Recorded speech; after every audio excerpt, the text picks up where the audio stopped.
Si vous aimez les success stories, restez avec nous puisque nous allons parler non pas d'une belle réussite, mais de 2 belles réussites d'intégration professionnelle en Israël.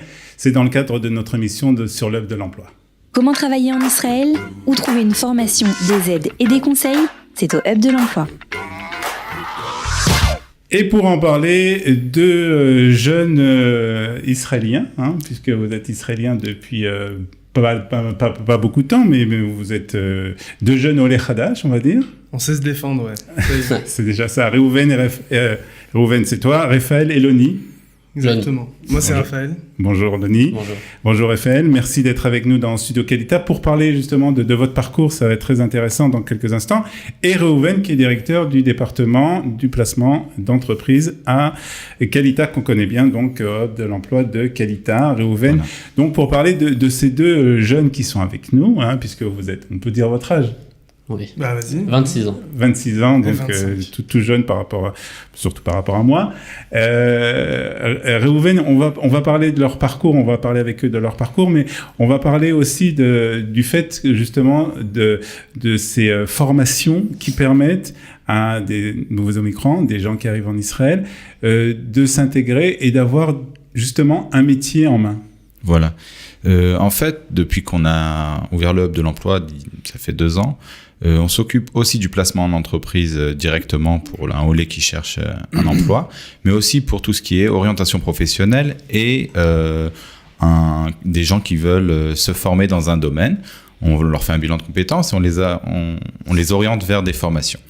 Mais la question qui se pose régulièrement, c'est après cette formation, est-ce que je vais avoir un travail, oui ou non? Ouais. C'est toujours la même question. Et parfois, c'est vrai qu'il y a des formations qui sont, qui sont c'est des domaines plus preneurs et on arrive à les placer. Il y a des formations où c'est pas trop clair. Alors le but, c'est quand même de trouver un endroit où travailler à la fin de cette formation. Voilà. Parce que notre but, c'est ça. On veut pas juste orienter vers des formations qui vont pas donner forcément un travail, mais donner une formation où il y a un travail qui soit le plus sûr possible. Alors, il existe aujourd'hui, en fait, des entreprises qui proposent des formations et qui proposent aussi, à la fin de cette formation, si on l'a réussi, bien entendu, et ça va être tout le sujet de notre discussion, d'embaucher. D'embaucher ceux qui ont été formés. Voilà. C'est assez rare quand même. Ouais. On a dû vraiment les trouver. On parle de sociétés de conseil qui forment des candidats dans un domaine. Dans ce domaine-là, c'est un domaine de DevOps qui est dans la high-tech. Je vais les laisser développer le DevOps et expliquer qu'est-ce que c'est. En gros, ils forment les candidats et ensuite, ceux qui finissent la formation sont embauchés dans l'entreprise avec un contrat à longue durée et la formation est gratuite. D'accord. Et tout ça, en fait, pour nous, donc il n'était pas question des profils quand même très spéciaux qui peuvent participer à ce genre de formation. C'est pas très spéciaux. Ça veut dire il faut avoir dans leur cas à eux, il faut avoir une expérience technique, une expérience qui est dans le développement, quelqu'un qui sait écrire un script, mais pas trop plus que ça. Pas besoin d'être ingénieur, pas besoin de faire 4 ans d'université. Non, c'est pas du tout le. D'accord. Mais et comme on a en fait la DRH de cette entreprise, je la connaissais très bien et quand on s'est rencontrés, elle m'a expliqué de quoi il s'agit. C'est sûr que pour nous, il n'était pas question que Kalita n'allait pas ouvrir les portes aux LIM francophones pour intégrer une formation comme ça. Je vais te laisser voir avec eux, juste pour te dire une chose. Je sais pas si eux ils sont au courant, mais que quand je suis allé la première fois pour rencontrer le PDG de la société, l'équipe, et qu'ils ont expliqué exactement ce qu'ils recherchent et l'intensif, c'est très intensif et c'est pas facile. Moi, j'ai dit à Yael, qui est la DRH de l'entreprise, je lui ai dit, écoute, si j'arrive à faire entrer une personne dans l'entreprise, j'ai réussi et encore. Et finalement, on en a rentré 2 et qui ont terminé la formation. Sur combien qui ont commencé la formation? Alors, il faut dire comme ça. Déjà, il y a eu 400 CV qui sont arrivés sur la table de cette DRH qui a dû sélectionner les personnes. D'accord. Et sur les 400 personnes, il y a eu une 50aine qui sont venues faire des tests par ordinateur, dont 9 ont commencé la formation. Et que 6 sont terminés. Et voilà, 2 d'entre 6 Et 2 d'entre eux sont avec nous aujourd'hui. Bonjour. Bonjour. On se redit bonjour. Raphaël et Loni, donc il y a une formation que vous avez fait donc, dans cette entreprise qui s'appelle Develop, d'accord, Exactement. et dans le cadre de DevOps. Alors, Exactement. des mots qu'on ne comprend pas du tout, vous allez tout nous expliquer. Mais d'abord, expliquez-nous comment vous êtes arrivé au Hub de l'emploi à Qualita. Vas-y, Oui. vas-y, Farid. Alors, moi déjà, je suis arrivé en Israël il y a 5 mois. Je suis arrivé en octobre 2018. Je comptais continuer à travailler avec la France. D'accord. Parce qu'en fait, ça fait 3 ans que je suis freelance en France dans l'informatique. Mhm. C'est-à-dire, je propose la création de sites internet, applications mobiles, ainsi que marketing. Donc, tu avais déjà une expérience dans Oui. l'informatique. Oui, j'ai Ouais. fait un BTS informatique en fait. D'accord. Et quand je suis arrivé en Israël, j'ai eu un petit problème, si on peut dire, mais qu'en l'occurrence m'a porté bonheur. C'est que ça s'est un petit peu calmé au niveau de mes clients en France. Du coup, j'avais plus beaucoup de travail. D'accord. Donc, tu as Alors- cherché à faire quelque chose d'autre. Exactement. Du coup, j'ai cherché, je me suis dit, je vais au moins trouver un petit mi-temps quelque part si je peux travailler dans une boîte à mi-temps. Au moins, comme ça, je peux continuer ce que je fais en France. Et en même temps, ça m'assure un petit fixe en Israël. Et c'est là que j'ai appelé Qualita. Et elle m'a présenté un petit peu comment ça se passe pour chercher du travail en Israël, D'accord. tout ça. Et à la fin, elle me dit, mais si vous voulez, il y a une formation en ce moment D'accord. très intéressante à Tel Aviv. Donc, tu as commencé cette formation. Enfin, on va voir de quelle manière tu as commencé. Comment ça s'est passé pour toi, Raphaël? Ce qui est assez intéressant, c'est que c'est tout à fait l'inverse. D'accord. C'est-à-dire que pour le coup, moi, j'ai fait mon alia il y a 4 ans et demi pour faire le service militaire, que j'ai fini il y a à peu près 1 an et demi. Suite à ça, j'ai fait un cours, je peux citer des noms ou... Ouais, y a Ok, pas de problème. un cours à John Bryce en D'accord. cybersécurité. D'accord.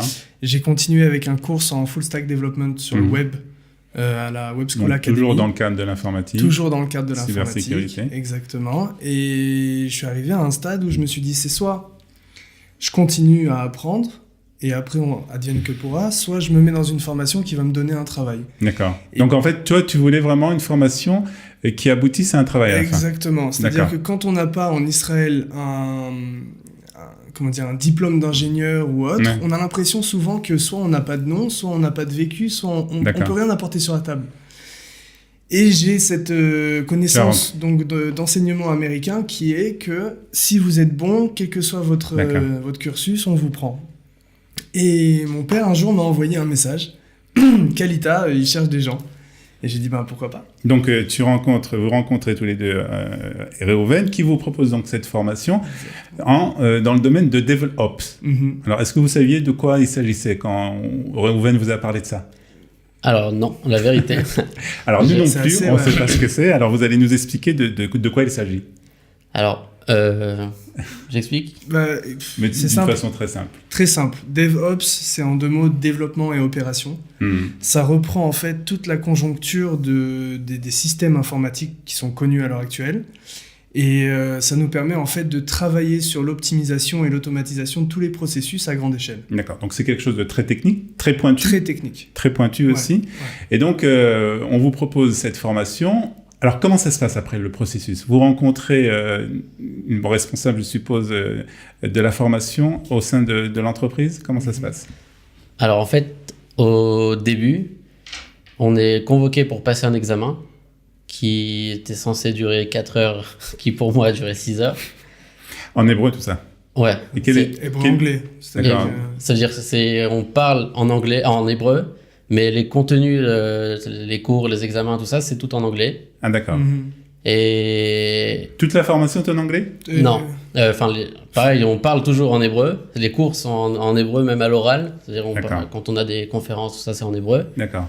Mais sinon, les supports de cours qu'ils D'accord. nous donnent, c'est tout en anglais. Et Loni est là depuis 5 mois. Ça veut dire que quand il a commencé la formation, il était là depuis 3 mois. Ouais. C'est ça. Donc il D'accord. parlait, Un mois, il je parlait suis pas arrivé. hébreu, Un mois. quoi. Donc, l'hébreu, c'était pas encore ça. Voilà. Donc, parallèlement à ta formation, tu as appris aussi l'hébreu. Voilà, c'est ça. D'accord. C'est ça. Mais on le sent pas. C'est-à-dire que la formation est tellement prenante que l'hébreu vient avec, en fait, et l'anglais aussi, du coup. D'accord. Donc, il y a un premier examen pour faire une sélection. Donc, comme je l'ai expliqué, Reuven, sur les 450 CV, il n'y a que 50 qui sont sélectionnés, c'est ça? 50 appelés pour un test. Pour un test. Et sur les 50, il y a 9 qui ont été Donc pris pour la formation. Donc ce premier test de sélection, on vous pose des questions, on voit vos capacités, qu'est-ce qu'on fait? On nous demande de créer un script, en fait, D'accord. qui va répondre à certaines questions, certaines problématiques. D'accord. Dans un langage qu'on connaît pas forcément. Je vais le dire, c'est du Lua. D'accord. Ouais, Non plus, on ne connaît si pas. vous voulez faire des examens, apprenez le Lua. D'accord. Donc vous réussissez donc cette première sélection et vous vous retrouvez donc avec encore 7 personnes, puisqu'il y avait en tout 9 personnes. 7 personnes, 7 Israéliens. 7 Israéliens qui ont rien à voir l'un avec l'autre. On a quelqu'un qui vient de l'armée, on a 2 ingénieurs, on a 2 pré-retraités. Ah oui. Ouais, vraiment, qui cherchaient justement à retrouver du travail, à continuer une reconversion. Et donc, du coup, ils ont, à travers leur hub à eux, ils ont été envoyés vers DevLib. D'accord. Où se passe la formation? À Tel Aviv. Tel Aviv, dans les locaux donc, de la société. Exactement. Alors, on ne va pas tout raconter, mais dites-nous plus ou moins qu'est-ce que vous faites pendant toutes ces semaines de formation, une formation qui dure combien de temps? 10 semaines. 10 semaines. Ça paraît pas beaucoup, mais c'est très, très intensif. Non, oui. C'est comme à l'armée. C'est les 10 semaines les plus longues de notre vie. On est en tir au note, vraiment. D'accord. Mais, encore une fois, ce sont des gens très, très sympathiques, très professionnels, très attachants. On commence à une équipe de 9, c'est sûr qu'il y en a qui vont peut-être partir au fur et à mesure, mais on crée des liens très vite. Ça devient une équipe, on travaille. C'est pas un... Il n'y a pas de concurrence. Il n'y a pas de concurrence. C'est-à-dire que la seule concurrence, elle est avec nous-mêmes. Est-ce qu'on est assez déterminé pour commencer et finir? Donc le but, c'est vraiment de finir cette formation. C'est le but qu'on vous fixe au début. On était tous un peu sous pression parce qu'au fur et à mesure qu'on avançait dans la formation, alors au début, au bout de 4 semaines, il y en a 2 qui nous ont quittés. Ah oui? Pourquoi? C'était trop dur? Non, en fait, ils ont été virés. Ah, ils ont été virés. Oui. Ils n'avaient pas de niveau. On ne sait pas, en fait. On ne sait pas vraiment. En fait, après avoir parlé à la direction, je me permets, ouais. C'est une question de profil, en fait. C'est-à-dire que ce sont des gens qui ont ciblé les profils qui les intéressaient. D'accord. Et ils vont permettre aux gens de faire leurs essais, de devenir ce qu'ils veulent, ce qu'ils aspirent à être, c'est-à-dire un ingénieur DevOps. Et après, eux, ils vont se garder le choix de savoir si le profil correspond à leurs besoins. Il faut juste préciser qu'en fait, le but de cette formation, comme on l'a dit, c'est de les embaucher après. Ouais. C'est l'entreprise qui va l'embaucher. Hein, ils veulent pas juste faire une formation pour faire une formation et ensuite ils te donnent un diplôme et s'ils savent que la personne ne convient pas, ils vont tout de suite l'arrêter et lui dire que c'est pas possible. Une autre chose que Raphaël a dit, que c'est vrai qu'il faudrait dire que dans cette société, aussi le PDG, comme la DRH ou comme toute l'équipe, c'est des gens qui font les choses d'une manière que rarement on a l'habitude de voir dans le business. Et encore une fois, une formation aujourd'hui pour être DevOps, c'est dans les 30 000 shekels. Ah oui. Ils le font gratuitement. Ils pourraient facilement dire à quelqu'un, on te prend 20 000, 30 000 shekels. En plus, si tu réussis, on t'embauche à la fin. C'est pas le cas de toutes les formations. Ils embauchent les gens et ils font la formation gratuitement. Et ça nous amène à ça qu'ils étaient ouverts dès le début, même quand, par exemple, Loni vient sans presque l'hébreu. C'est-à-dire, est-ce que quand même en prendre quelqu'un qui en veut? Parce qu'elle m'avait dit, ils m'ont dit, le mec, il devait faire l'examen en 4 heures. En 6 heures, il a vraiment transpiré, mais il l'a fait jusqu'au bout. On a vu un potentiel de quelqu'un qui en veut. On va le prendre. Et même si l'hébreu, c'est pas le plus haut niveau, etc. Et pour nous, c'est vraiment... Alors, c'est quoi justement, pour ceux qui nous écoutent et qui voudraient faire cette formation, c'est quoi les qualités qui sont requises pour réussir cette formation? Quel est le secret, en fait? Dites-nous tout. Vas-y. Alors... ce qu'il faut, je pense qu'il est important pour pouvoir réussir dans cette formation, c'est qu'il faut vraiment avoir l'esprit mathématique. C'est-à-dire il faut vraiment aimer le script, il faut aimer la programmation. Mais il faut être tenace aussi, il faut en vouloir. Exactement, il faut être tenace, et c'était exactement ça. Là, il faut être tenace aussi, c'est-à-dire qu'il faut être motivé à un point que, au bout de 10 semaines, on fait que apprendre, on apprend vraiment une quantité énorme de choses. Au bout d'un moment, on se dit, mais je peux plus apprendre, mon cerveau, il va plus tenir. Raphaël, tu veux rajouter quelque chose? Moi, j'ajouterais à ça le fait d'être curieux. Curieux. Ouais, c'est la curiosité qui va, selon moi, c'est la curiosité qui va qui va te permettre d'aller jusqu'au bout. Parce que, comme il dit, il y a un moment où ton cerveau, en 2 mois et demi, tu te dis, mais à combien est-ce qu'il peut emmagasiner? Et cette curiosité qui va te donner envie justement d'apprendre encore plus, d'aller vers des nouvelles techniques, de changer toute ta façon d'exister, parce que dans ta compréhension informatique, en fait, c'est cette curiosité qui va t'amener justement à ce titre-là et à ce travail. T'as pensé à un moment à abandonner ou est-ce qu'il y a eu des moments de dépression où on a dit c'est pas pour moi, c'est pas possible? Non. Il y a des fois dans ma vie où j'ai abandonné certains trucs et c'est le truc que j'ai dit qu'il fallait pas que j'abandonne. Et là, tu t'es dit, il faut que j'aille jusqu'au bout. Ouais, et ils nous permettent de le faire. Ouais, c'est-à-dire que quelqu'un tout seul qui va avoir la motivation, ça va être beau, on va l'apprécier, on va lui donner sa chance. Mais quelqu'un qu'on a envie de porter, qu'on a envie d'amener, qu'on a envie de transformer et d'en faire quelqu'un qui fait partie de nous, mais ça n'existe pas aujourd'hui. Enfin, si, ça existe, et c'est Devlip qui propose ça. Donc aujourd'hui, vous êtes employé, vous travaillez au sein de l'entreprise. On peut parler des salaires, on peut parler plus ou moins de... Je ne vais pas rentrer dans les détails, mais juste dire que la personne qui est embauchée juste après les 10 semaines de formation est embauchée à un salaire avec 5 chiffres, ce qui est pas mal pour et commencer. qui évolue régulièrement tous les 6 mois avec une augmentation. Je pense que c'est des salaires assez importants. La grille des salaires, les tableaux des salaires sont partout. Ouais. Un DevOps avec 2 ans d'expérience vaut sur le marché plus de 30 000 shekels. Aujourd'hui, cette possibilité est réelle, même pour quelqu'un qui est Olé Khadash, qui est pas... Mais moi, ce qui m'intéresserait, d'écouter aussi Loni, aussi Raphaël, vu que maintenant, en fait, on a lancé la 2e formation. Ouais. Et la 2e formation aura lieu en fin mars. Toujours dans la même société. Toujours dans la même société. Et notre but, c'est de faire entrer plus de candidats Olim Khadashim. Ce qui serait intéressant, c'est de savoir... aux yeux d'un Olé Khadash, vous êtes Olim Khadashim, mais il se pose la question. Par exemple, quelqu'un qui habite loin de Tel Aviv, ou quelqu'un qui va pendant 10 semaines faire une formation où il ne va pas faire entrer d'argent, il ne va pas avoir un salaire. Ces choses-là peuvent bloquer, et je les entends parfois par des candidats. Qu'est-ce que vous avez à dire sur ce sujet? Alors... moi, je vous dis la vérité, au début, quand j'ai vu cette formation, la chose qui m'a fait le plus réfléchir, c'était que j'allais pas être payé pendant 2 mois. Et je venais de faire l'ALIA, j'étais encore en demandant qu'est-ce que j'allais faire en Israël, tout ça. Et finalement, je me suis bien renseigné sur le DevOps. Qu'est-ce que le DevOps aujourd'hui dans Tu as vu qu'il y avait vraiment des débouchés. Je me suis dit vraiment, c'est là qu'il faut être. C'est l'avenir. Quand on parle de la high-tech, c'est ça. C'était vraiment... Mais c'est ça. Donc ça valait le sacrifice. Donc vraiment, aujourd'hui, avec le recul, vraiment, sacrifice peut-être. Ouais, ça valait énormément le sacrifice. Et le fait que ce soit à Tel Aviv, ça n'a pas été un problème pour vous? Non, franchement, ça, j'ai pas du tout hésité. Au contraire. T'habites où, ton collègue? Non, moi j'habite à Jérusalem. Ah, donc... Ouais, exactement. C'est ce que tout le monde dit. C'est pas évident, mais...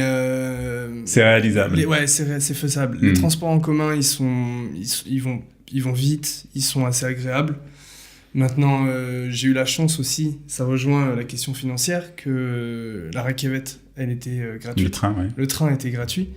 Donc du coup, ça m'a permis de pas payer mes transports. Donc ça a été une des choses qui a fait que j'ai dit, bon... Si je mets l'argent de côté, je sais qu'on va galérer, il n'y a pas de souci. Mais au moins, je sais que les transports, ils sont payés et je peux aller au travail. Ouais, c'est vraiment ça. Maintenant, c'est 2 heures de transport matin et 2 heures le soir. Et est-ce que vous êtes engagé à travailler un certain nombre d'années au sein de la société?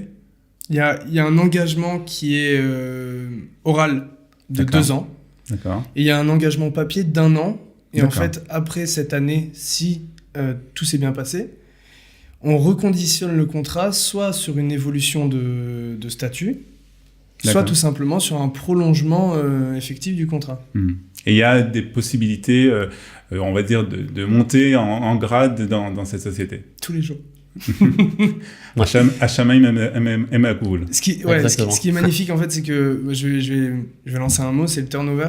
D'accord. C'est-à-dire que les gens rentrent et sortent, et ça, dans certains endroits, ça fait peur. Mais on est dans un milieu où on demande cette mobilité. Par exemple, nous, ce qu'on fait, c'est de l'outsourcing, c'est-à-dire qu'on travaille pour une société, cette société nous loue à des sociétés, donc ça veut dire que la plupart du temps, on ne travaille pas dans nos bureaux, on travaille dans les bureaux des autres. D'accord. Il faut savoir se prendre et se mettre de pas. Il faut être très mobile. Vraiment, très mobile. Très ouvert. Ouais. Moins carré, moins français, plus israélien. Exactement. Voilà. Un petit peu trop de spa et ça le fait. Alors, Réhouven, la bonne nouvelle, c'est que cette société cherche encore des... Bien sûr, il y a la formation. Alors, comme j'ai dit, la prochaine formation commence en fin mars. La pub a été déjà faite sur notre Facebook. Il y a une possibilité de s'inscrire. On envoie tous les détails à chaque candidat qui est intéressé, en espérant de faire entrer plus de candidats la prochaine fois. Voilà.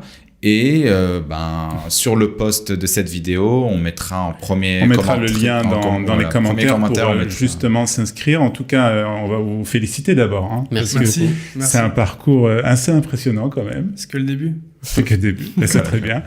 On est très heureux pour vous en tout cas que tout se passe bien. On va vous souhaiter que ça continue comme ça. Amen. Merci beaucoup. Merci beaucoup Raphaël, merci Loni d'être venu nous voir. Merci Réhouven aussi d'avoir, grâce à vous, grâce à Web de l'Emploi, permis donc à Raphaël et à Loni de trouver, de faire cette formation et surtout de trouver un emploi en Israël. C'est pas peu de choses.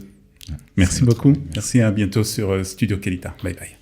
Comment travailler en Israël ou trouver une formation, des aides et des conseils, c'est au Hub de l'Emploi.